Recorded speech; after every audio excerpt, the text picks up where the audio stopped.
Então, eu queria primeiro agradecer a toda a equipe do projeto, né, os parceiros, né, a equipe aí, a gente se refere de maneira geral, né, a todos os voluntários, são todos voluntários que estão nesse projeto, né, alguns a gente puxou de projetos de extensão, porque esse também está ligado ao projeto de extensão da Gisele, chamado Informação, que no fundo tem tudo a ver, é informação para ação. E, então, a gente quer agradecer muito aos alunos que são bolsistas de iniciação, os que são bolsistas de extensão, todos os voluntários, e nós temos voluntários na graduação, no PPGI, mestrado e doutorado, voluntários externos, ou seja, alunos ligados ao professor Serra, que também é parceiro do projeto lá da Rural e que atua também no PPGI, a professora Maria Cláudia, lá do INE, que também tem alunos, uma aluna envolvida, né, porque também trabalha nessa área, né, e principalmente, né, aqueles que diretamente estão conosco no projeto, todo o pessoal da iniciativa GoFair, e a gente vai falar ao longo da palestra em cada um deles, e aos nossos parceiros, eu acho, dos hospitais, por quem a gente tem um carinho, eu acho, todo especial, porque souberam participar dessa iniciativa, né, com todo o lado crítico de estar na frente do atendimento dessa pandemia. Então, esses parceiros, a gente tem que ter realmente uma consideração especial, porque se nós já estamos nos sentindo com pouco tempo para lidar com tudo, tarefas domésticas, tarefas de trabalho, familiares, eu imagino quem está na linha de frente. Então, muito nosso agradecimento para eles, né? Então, eu vou começar, na verdade, a gente vai colocar muitos problemas nessa conversa, e eu não tenho como começar de outro jeito sem falar da situação que a gente está, todos nós, né? Não é à toa que a gente está aqui online e todo mundo numa situação muito única. Acho que o amor foi desafiado, o amor que nós temos pelos nossos queridos amigos, familiares, amores que estão longe, porque a distância desafia, e também foi desafiado o amor de quem está perto, nessa convivência ininterrupta, contínua, obrigatória, e a cada dia a gente se põe esse desafio, amor pelos próximos e pelos outros, né? Então, é uma coisa que mexe muito com todo mundo, e eu acho que entender e internalizar isso é a consciência real do que a gente está vivendo. A empatia também foi desafiada, porque, apesar da gente estar todo mundo agora, hoje, todo mundo aqui conversando numa situação, na mesma situação, nós estamos em situações diferentes dentro dessa situação. Quem mora e vê a vida pela... Aí eu botei uma janela, né? Uma vista de uma janela. Quem tem essa vista tem uma situação diferente de quem tem essa outra vista. E tem uma situação diferente de quem tem essa outra vista. Apesar de nós todos estarmos sendo obrigados a ver a vida pela janela, as janelas são diferentes e as situações são diferentes. A educação foi desafiada. Não é à toa que a gente está aqui, eu estou aqui sofrendo um pouco, porque eu não consigo ver vocês, nem ouvir, e estou falando com o meu computador. Isso é muito diferente de dar uma aula onde as pessoas riem, fazem caras bonitas e feias para o que eu estou falando. Como lidar com essa situação de diferentes realidades. Eu não sei como é que está a casa de cada um de vocês, algumas podem ser mais desafiantes, outras mais barulhentas, e a educação, entender a educação nessa situação traz o valor que ela tem também, porque está todo mundo se perguntando como é que a educação vai seguir. Isso mostra o valor que ela tem. A nossa sociedade está sendo desafiada, porque a economia, as desigualdades estão todas mais afloradas, as dificuldades estão mais evidentes, os questionamentos também, não é à toa que a gente está tendo aí situações mais conflituosas e que têm que ser encaradas de frente. Mas tudo isso não é o que a gente veio falar hoje. A gente veio falar hoje da ciência, de como ela foi desafiada, porque a nossa conversa é sobre ela. A ciência precisa dar um salto muito grande de conhecimento, e muito rápido, porque é na ciência que a gente tem a nossa maior esperança. De voltar à situação, eu espero, não igual a que a gente tinha antes, mas melhor, sair do nosso confinamento, das nossas dores, né, das dores que cada família está passando por conta dessa doença. A gente precisa que o conhecimento sobre esse assunto dê um salto muito grande e rápido. E os cientistas, nós estamos trabalhando em situação desfavorável, sob pressão, uma pressão muito grande, porque todos têm a sua individualidade ameaçada, sua individualidade, né, sua rotina ameaçada, as condições de trabalho médico e científico são desfavoráveis, porque a contaminação é mais provável para quem está trabalhando diretamente com o assunto, e temos medo, como todo mundo, mas apesar disso, temos que avançar, e rápido. Aí eu tenho essa citação da Marie Curie, eu acho muito boa, eu traduzi ela do meu jeitinho, que nada na vida deve ser temido, mas sim compreendido. E agora é a hora de compreendermos mais, para a gente ter menos medo. Ela escreveu isso, não foi agora, mas encaixa muito com essa situação que a gente está vivendo. A ciência vai nos ajudar a compreender o que está acontecendo. E como é que se faz ciência?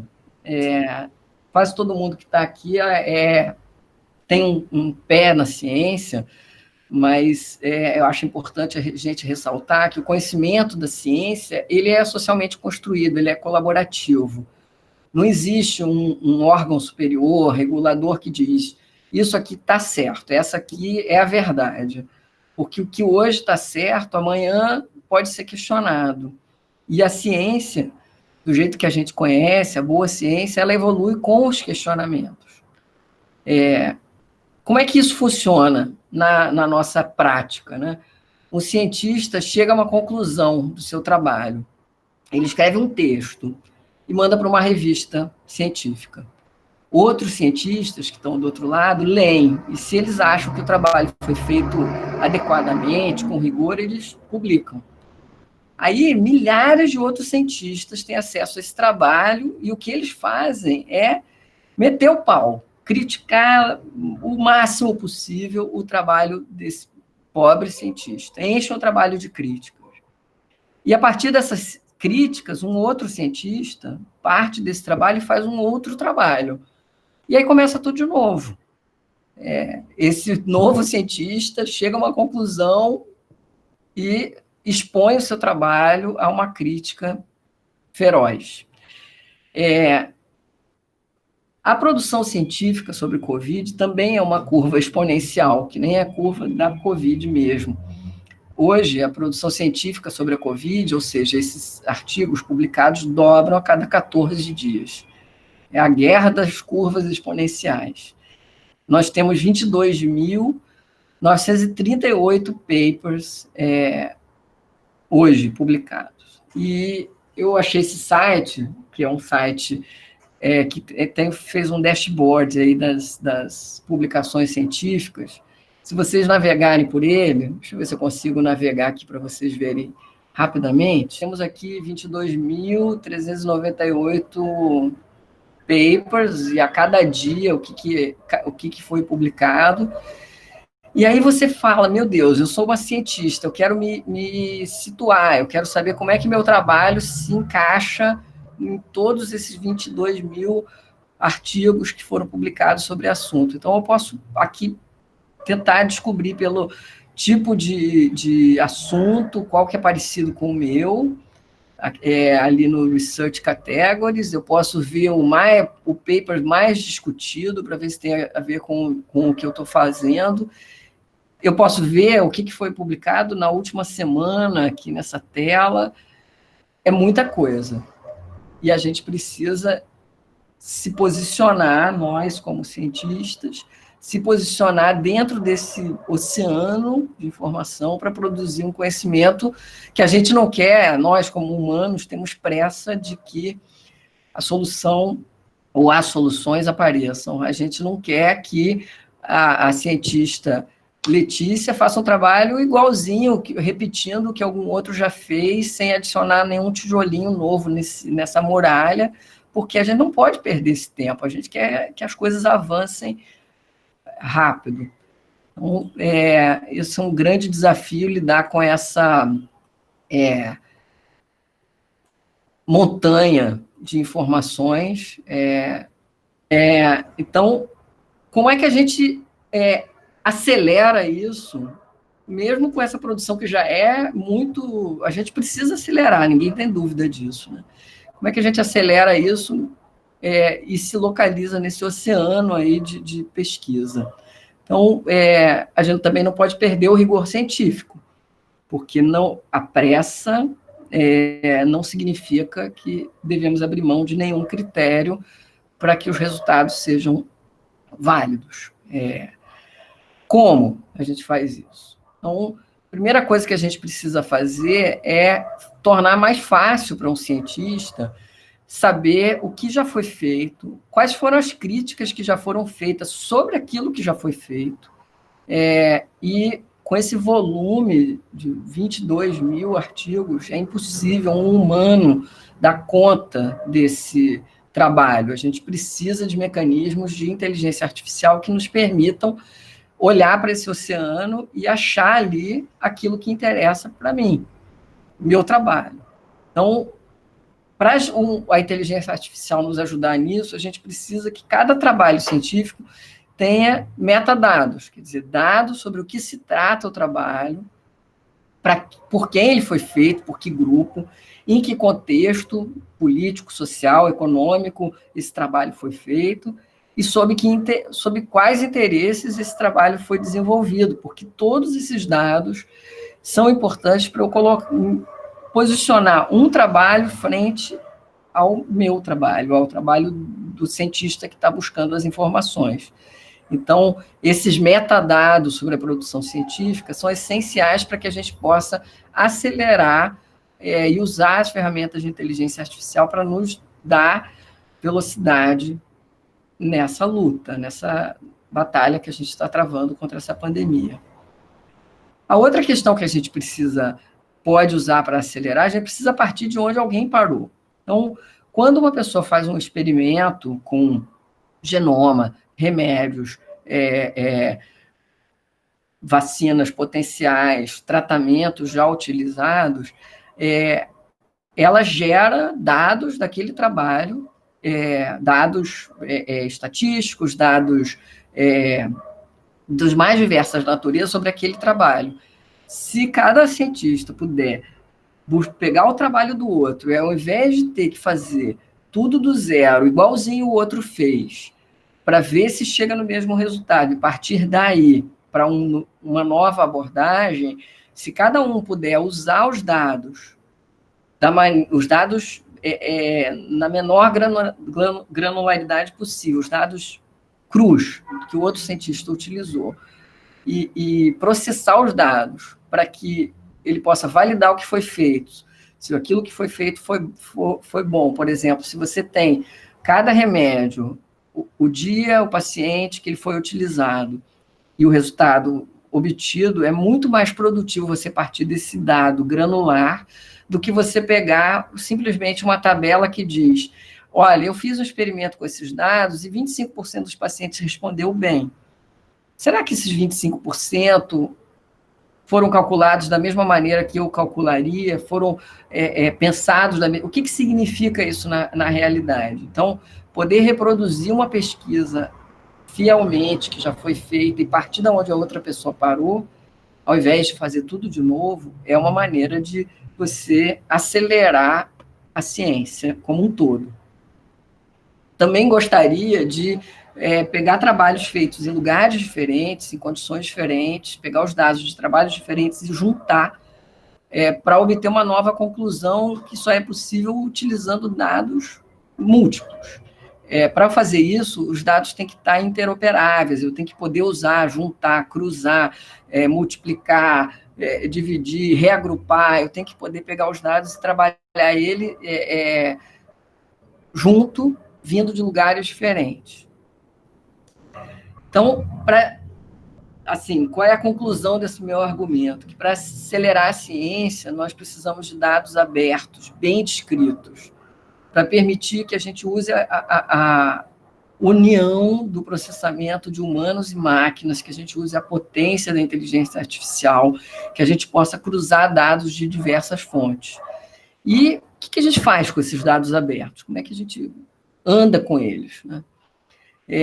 Porque quando eu falo de dados, é muito importante a gente frisar que o dado puro e simples, ele não significa muito. Então, se eu pego um dado muito simples, a gente quer trabalhar dados muito complexos, mas eu vou pegar um exemplo muito simples e muito básico para falar por que o dado em si não significa nada. Quer dizer, se eu pego esse gráfico que a gente vê todo dia, que tem as mortes por coronavírus no Brasil, só de olhar para esse gráfico, do jeito que ele foi publicado, ele não me diz muita coisa, porque eu não sei, por exemplo, se esse diagnóstico foi confirmado por um teste ou apenas avaliação clínica, se a data que está no gráfico é a data da confirmação do óbito ou a data do óbito em si, o que pode fazer muita diferença.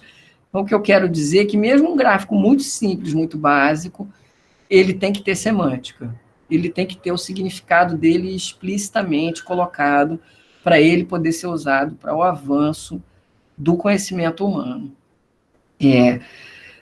Com esse cenário todo em mente, foi criado o projeto Vodan, que é um projeto internacional, um projeto, a sigla Vodan significa Virus Outbreak Data Network, e o objetivo do projeto é estabelecer uma infraestrutura de dados, uma estrutura federada, ou seja, descentralizada, para auxiliar na captura e uso de dados científicos relacionados a surtos epidêmicos, tanto para essa situação que a gente está vivendo, como para uma situação futura, para que a gente esteja mais bem preparado no futuro para lidar com essa situação, uma situação similar à que a gente está lidando hoje.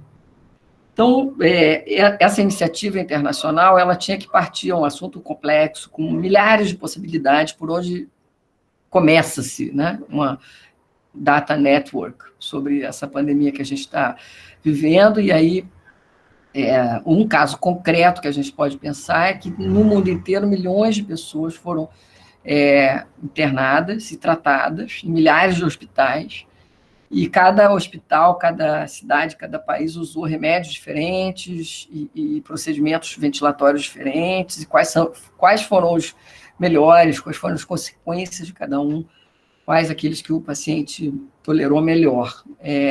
Uma coisa bem concreta, bem simples.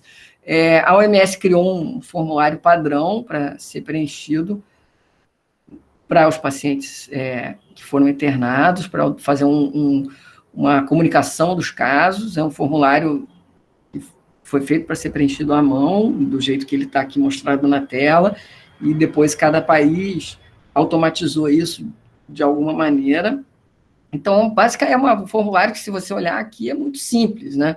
Você tem ali um sintoma, tosse, sim ou não. E aí, ele, é claro, é um formulário extenso, ele tem todos os remédios e procedimentos ventilatórios mais comuns para serem preenchidos por uma equipe. Então, isso pode parecer para vocês, pareceu para mim, quando eu olhei, uma coisa muito básica.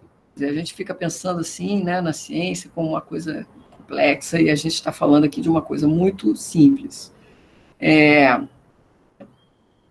Então, qual foi o objetivo estabelecido pelo projeto Vodan? Criar um modelo semântico para representar os dados estruturados de acordo com esse formulário que eu mostrei, que vão permitir que os especialistas implementem um mapeamento semântico desses dados, quer dizer, o que significa tosse. Falei da tosse ali, né? O que significa tosse? Tem todo uma semântica que nós humanos conhecemos sobre o que é tosse, e ali tem muitos detalhes envolvidos, mas quando a gente diz que a gente precisa da inteligência artificial para nos ajudar, o computador não sabe o que é tosse. Se você não disser para ele que tosse é expelir o ar rapidamente por uma reação automática do organismo, como está descrito numa semântica médica e humana, o computador não sabe o que é. Como nós queremos que o computador nos ajude a entender a realidade, a gente precisa explicar detalhadamente o que é cada coisa, e o modelo semântico serve para isso. A gente precisa disso, quer dizer, é uma coisa que parece tão simples, né? A gente precisa mesmo dessa objetivo tão básico. Então, eu queria mostrar um dado real, né, recebido de um hospital sobre um caso específico, só para vocês tentarem ver a dificuldade que o computador teria para entender um registro de evolução. Nas últimas 12 horas, eu não vou ler tudo isso, porque senão eu vou ficar até com tosse aqui, aquela tosse, mas aí você diz, tem os remédios que foram usados é importante eu ressaltar para vocês que esses dados, no próximo registro de evolução, eles podem ter chegado com outro formato, de outra maneira, com quebras de linhas, com escrita diferente, com vírgula, com ponto e vírgula. Então, percebam aqui a diferença que tem, a dificuldade que você teria de fazer um programa de computador que me ajudasse a descobrir, por exemplo, se eu cruzar dados de vários hospitais com o uso de um dos remédios que está citado aí, midazolam, a 3 ml por hora, 100 hospitais no mundo usaram esse procedimento, esse procedimento funcionou. Se cada um escreve de um jeito, cruzar isso pelo computador é uma tarefa muito difícil. E é por isso que esse projeto é importante, porque a gente está tentando achar maneiras de compartilhar dados que sejam mais fáceis de cruzar. É um desafio gigante, gigante mesmo, e difícil de ser encarado, mas eu vou retomar a citação aqui para dizer que a gente não tem que ter medo, porque a gente precisa dessa compreensão para seguir. E aí, com a palavra compreensão marcadinha aí em vermelho, eu passo a palavra para a Maria Luísa para ela seguir adiante na nossa conversa. Então, vou pegar o gancho da Letícia, né, que eu acho que nos motivou a todos a pensar nesse desafio, né? A gente tem muitos desafios quando a gente se vê diante de um problema desse porte, né? Não é que a gente já não tivesse isso em outras áreas, em outras circunstâncias, mas eu acho que essa chamou atenção particularmente para a importância que a ciência tem, e nos deu, eu acho, na computação, uma oportunidade de dizer, bom, algo a gente já via que estava errado, mas agora a gente pôde ver que, mesmo com todos os cientistas do mundo trabalhando em cima disso, a gente, ora, acredita numa coisa, ora a gente acredita noutra, porque é assim que a ciência anda. Só que quando a gente está com pressa, quando a gente precisa disso para ontem, a gente não tem esse tempo. Então, a gente, eu acho, tem que se preparar para uma nova ocorrência de tragédias como essa. Não é que a gente deseje, mas a gente sabe que isso sempre pode acontecer, como essa, de alguma forma, também já estava prevista e aconteceu. E isso acho que mostra que, dentro desse quadro, desse cenário da pandemia, né, a gente está tendo uma participação fundamental dos cientistas, né, alguns trabalhando para ontem, alguns trabalhando na linha de frente, na área da saúde, em todas as áreas de segurança, de equipamentos, de fabricação de álcool, com insumos que antes a gente não tinha. Então, eu sei que o FRJ, por exemplo, recebeu uma doação da Petrobras, estava tentando tirar um componente daquele álcool que recebeu, porque para poder funcionar no hospital não poderia. Então, coisas novas nos surpreendem todos os dias, né?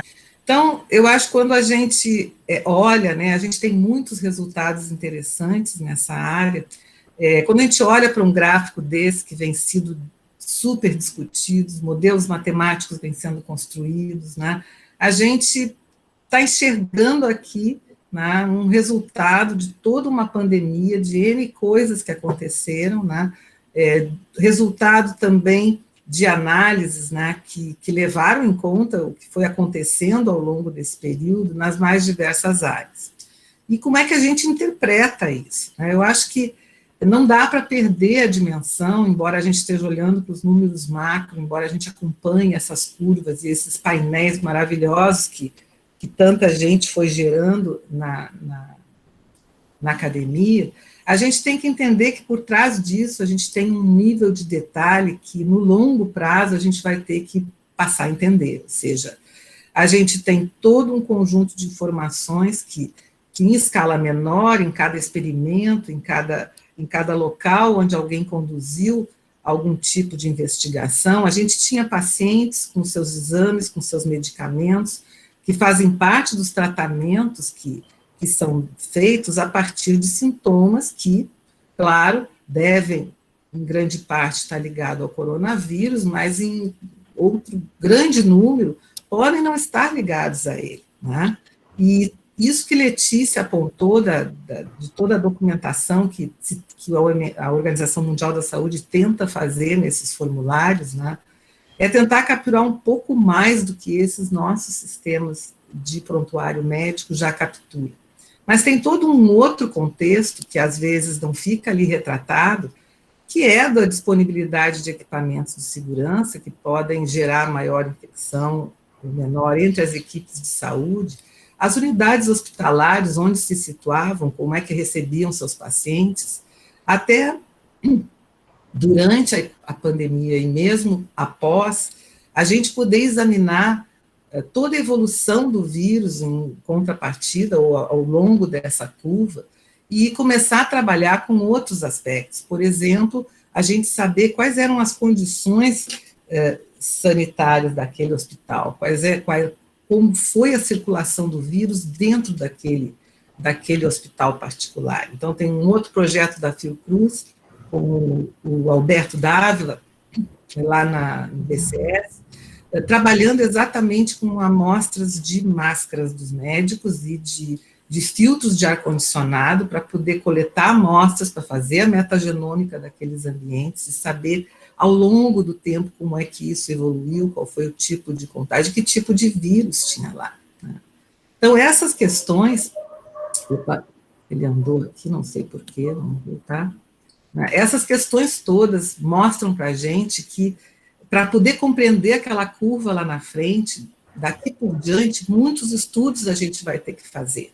E vão ser estudos de longo prazo, mas a gente gostaria que num próximo cenário desses a gente pudesse reagir com mais agilidade. Então, hoje, o que a gente faz quando a gente precisa integrar essas informações? Né? Bom, grande parte, né, não é muito diferente do que a gente encontra nas empresas, né, nos mais diversos órgãos de governo, nas nossas universidades.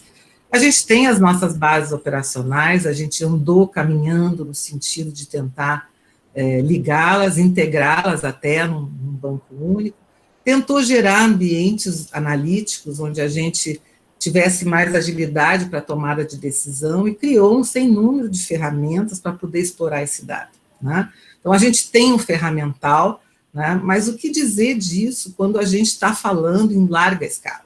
Né? Quando a gente está falando dessa informação que é produzida completamente heterogênea, via publicações, via banco de dados, via texto, as publicações nas redes sociais, que muitas vezes podem nos dar indício de onde está surgindo um novo foco da doença.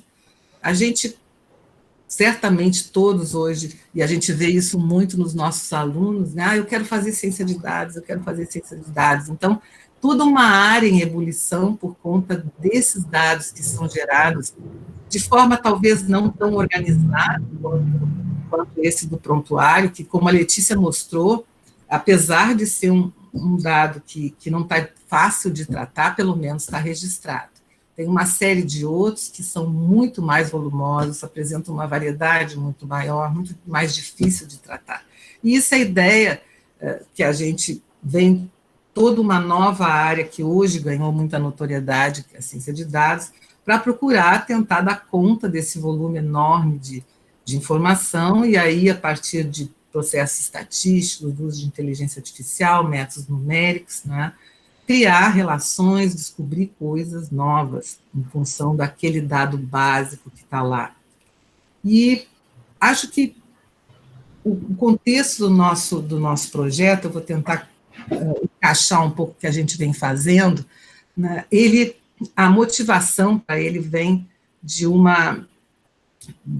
algo que já vinha acontecendo, né, há muito tempo, ou seja, já existia uma preocupação muito grande que, com dado de pesquisa e com o volume das investigações que hoje estão em andamento, a gente tem uma responsabilidade sobre esse dado.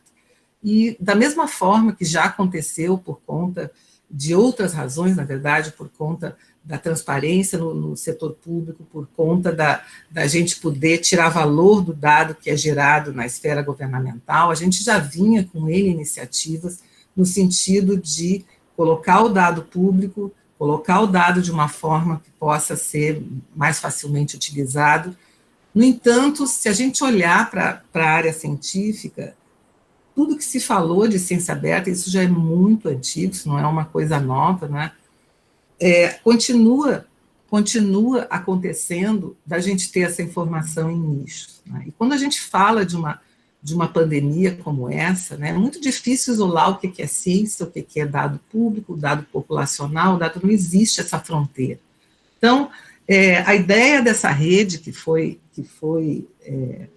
tem uma coordenação geral na Holanda, né, e tem a participação de vários países, né.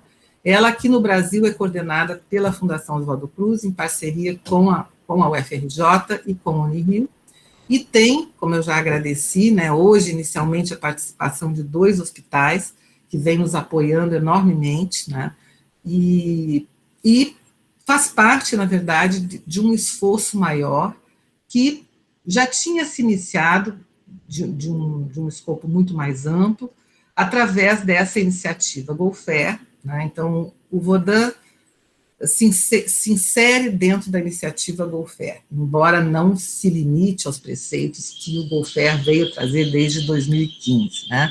E que vem pregando, né, exatamente isso. Olha, começou na área dos dados de pesquisa, né? É importante a gente ter esses dados disponíveis, é importante a gente conseguir utilizá-los de uma forma efetiva.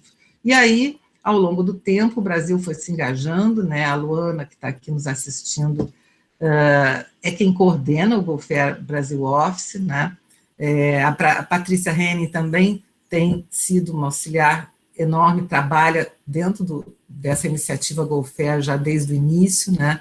E dentro da evolução natural desse projeto, começam a surgir redes temáticas, das quais o GoFair Brasil Saúde surge na Fiocruz e é coordenado pela Viviane Veiga, e passa, então, a trabalhar com várias entidades para discutir, né, como a gente viabiliza esse projeto de poder interoperar dados com maior facilidade.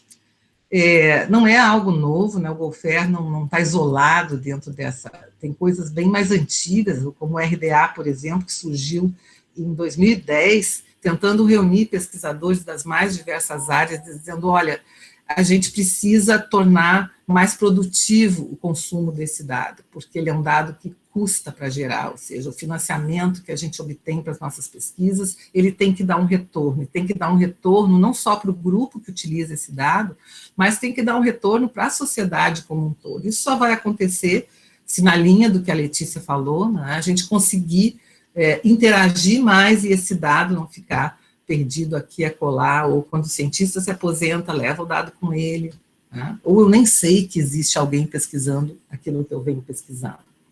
Então, a iniciativa FAIR, né, surgiu bastante apoiada nesse artigo, né, que teve vários autores, para apresentar alguns princípios que, no fundo, são motivação para a gente trabalhar nessa área, né? E, no fundo, chama atenção, dizendo, olha, a gente não tem que compartilhar só dado, o dado sozinho, né, ele vai dizer muito pouco e vai nos ajudar muito pouco, mesmo com todas as técnicas que a gente tenha de ciência de dados, de exploração bottom-up, de descobrir correlações, né? A gente precisa, talvez, começar a trabalhar melhor através de bons descritores, saber a proveniência desse dado, a confiabilidade que ele tem, e, principalmente, se a gente quer poder compartilhar dados, que a gente saiba que a gente não está falando da mesma coisa, ou seja, eu não posso simplesmente assumir, nem que o ser humano tenha a mesma compreensão, né,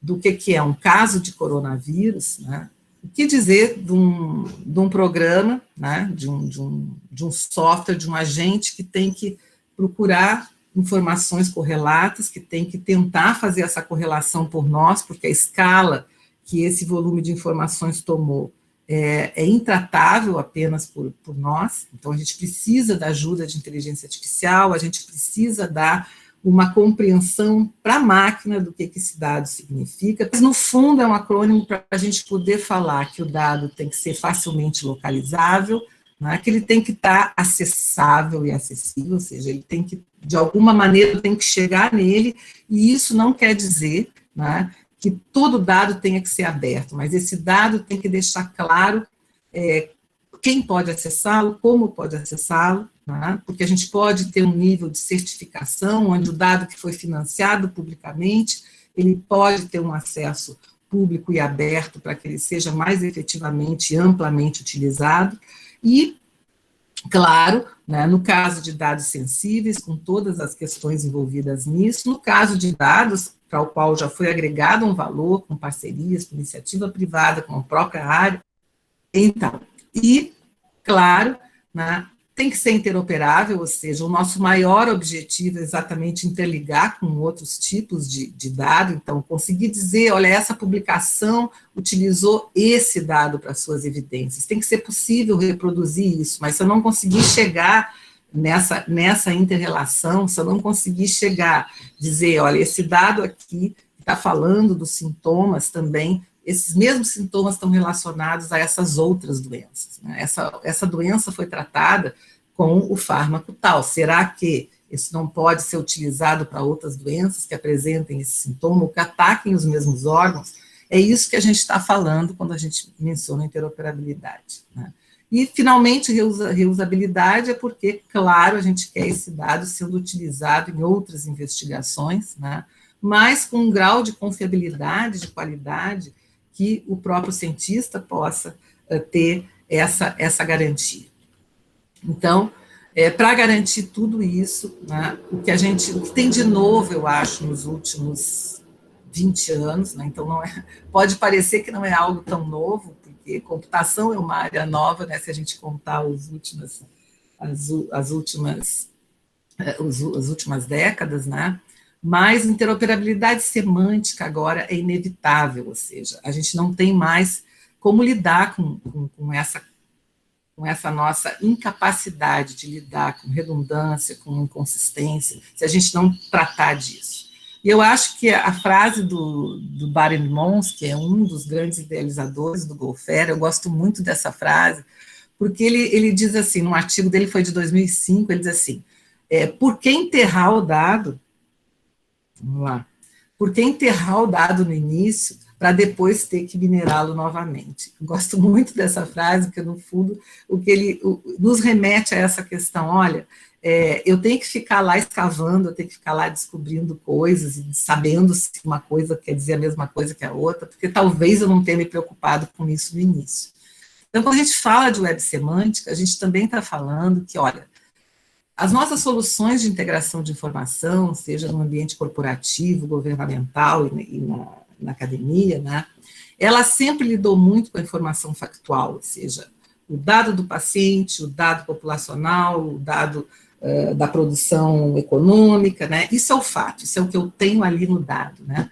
Mas a gente tem todo um conhecimento que é complementar a esse, que é muito mais geral, daquilo que a gente já sabe sobre um domínio, ou seja, eu já sei que tem doenças, eu já sei que doenças têm sintomas, eu já sei que determinados sintomas estão ligados, né, e são tratados a partir ocorrem mais em doentes do tipo tal. Então, esse tipo de informação que se refere a um domínio específico, que é uma informação mais geral, que depois eu vou verificar na informação factual, né, de que forma ela ocorre naquele cenário específico, é o que a gente vem tratando nessa área da computação que trabalha com engenharia de ontologias, que já vinha sendo tratada, toda essa área de semântica já vinha sendo muito tratada na ciência da informação, sempre tesauros existem de longa data, né, com relações bastante ricas. As ontologias, na verdade, fazem isso, elas pegam conceitos do mundo real, né, e correlacionam, para nos dar uma compreensão maior do que cada coisa no mundo é, qual é o seu papel lá. Então, ontologias assumem uma importância enorme nessa forma da gente fazer interoperabilidade. E por quê? Porque as ontologias conseguem ser formalizadas, e a gente vai usar aí linguagens de representação que a máquina possa entender, né? Que um agente, um programa de computador, possa pegar essa representação e processar.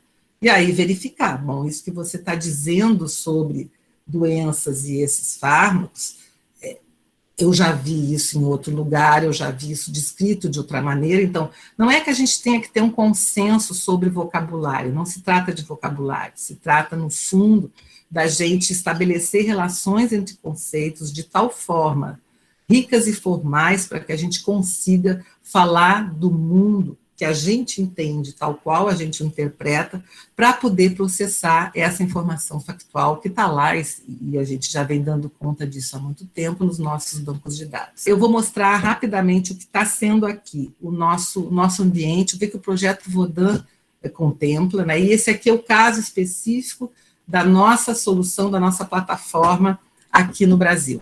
A gente parte aqui, então, dos dados que a gente recebe dos prontuários, então, preocupação inicial são com os casos de Covid, e até chamar casos de Covid, vocês vão perguntar, mas que casos de Covid? As pessoas que foram infectadas, as que foram hospitalizadas, que foram para leitos de UTI, bom, novamente, né, cada conceito que a gente vai tratar, cada questão que a gente vai abordar, agora precisa ser claramente detalhada. Então, no caso do Vodun-BR, a gente está trabalhando especificamente com casos de pacientes que baixaram UTIs, né, hospitalizados, né, e talvez isso seja expandido, o próprio Einstein de São Paulo tem um projeto de muito maior amplitude, que envolve vários hospitais e instituições no Brasil, né, trabalhando com os pacientes, mesmo depois que eles deixam os hospitais, 60 dias depois esse paciente é acompanhado.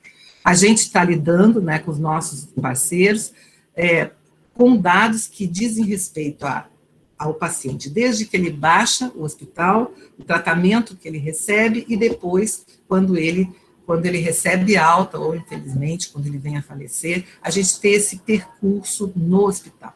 E aí esse dado precisa ser trabalhado, né, para que a gente possa, então, de alguma forma, colocá-lo num banco de dados, para daí sim a gente passar a trabalhar. Vocês já viram com Letícia todo o desafio que é pegar o dado das suas diferentes fontes, então cada hospital no Brasil tem um sistema diferente, alguns são desenvolvidos na própria unidade, outros vêm de sistemas mais gerais adotados, né, pelo Ministério e passado para os hospitais públicos, né? Outros podem chegar daquela forma que Letícia mostrou mesmo, numa forma textual, porque foi a forma como o prontuário acabou sendo apoiado.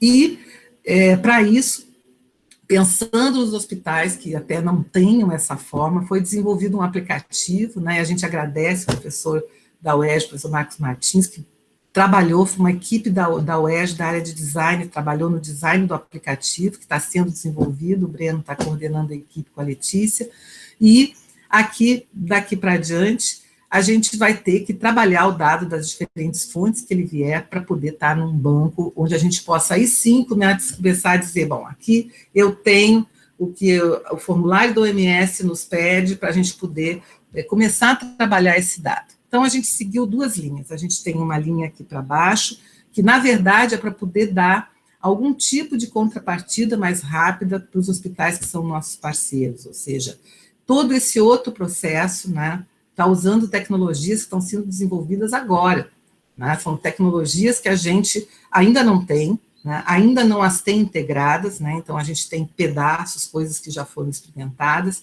então a gente quer que os hospitais tenham, no curto prazo, uma maneira de poder já examinar o seu dado, olha lá o spoiler, e tem um TCC, ou seja, um trabalho de conclusão de curso da graduação, com o Rodrigo e o Maurício, também sendo desenvolvido para que a gente tenha painéis para que os hospitais possam explorar o seu próprio dado, né, e aí no nível de detalhe, com a privacidade requerida, mas para que a gente tenha o ramo da pesquisa aqui e aqui o ramo do atendimento mais básico, imediato, para poder dar uma contrapartida para que esses hospitais já vão extraindo o valor do seu dado.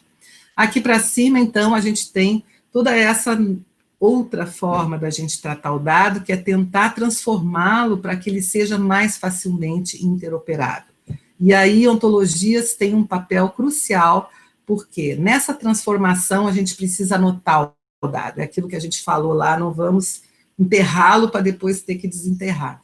Vamos pegar esse dado, né, anotá-lo, né, dar-lhe um pouco de semântica e de entendimento, e vamos usar ontologias que sejam de uso mais amplo.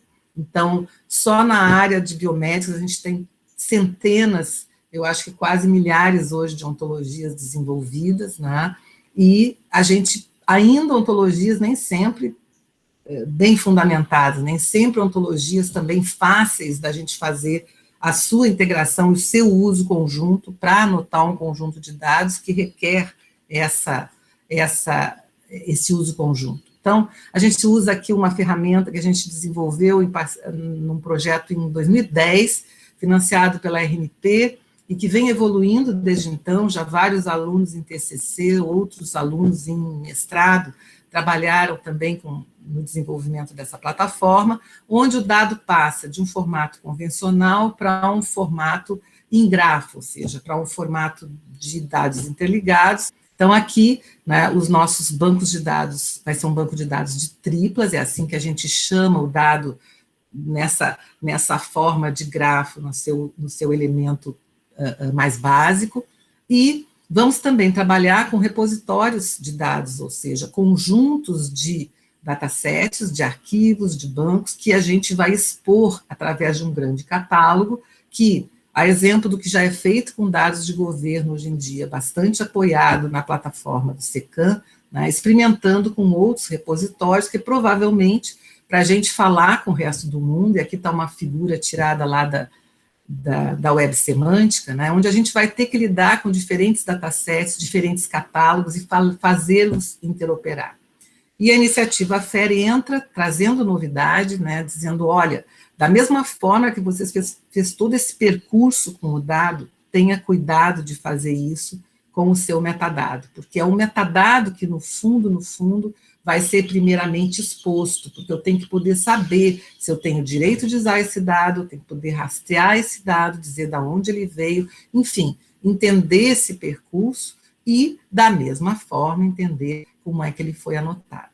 Então, essa é a plataforma que a gente vem construindo, né? Acho que a gente foi feliz no Brasil, porque, ao olhar para o Vodan Internacional, a gente está vendo que nós somos...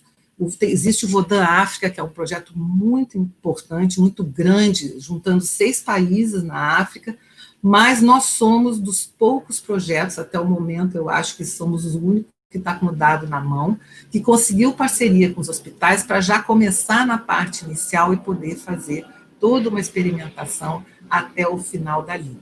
Claro que o projeto GoFair, ele já está trabalhando em cima dessas tecnologias, e a gente pretende fazer uso de tudo aquilo que está sendo posto para uso pelos parceiros e também publicamente para qualquer um que esteja experimentando com esse tipo de tecnologia.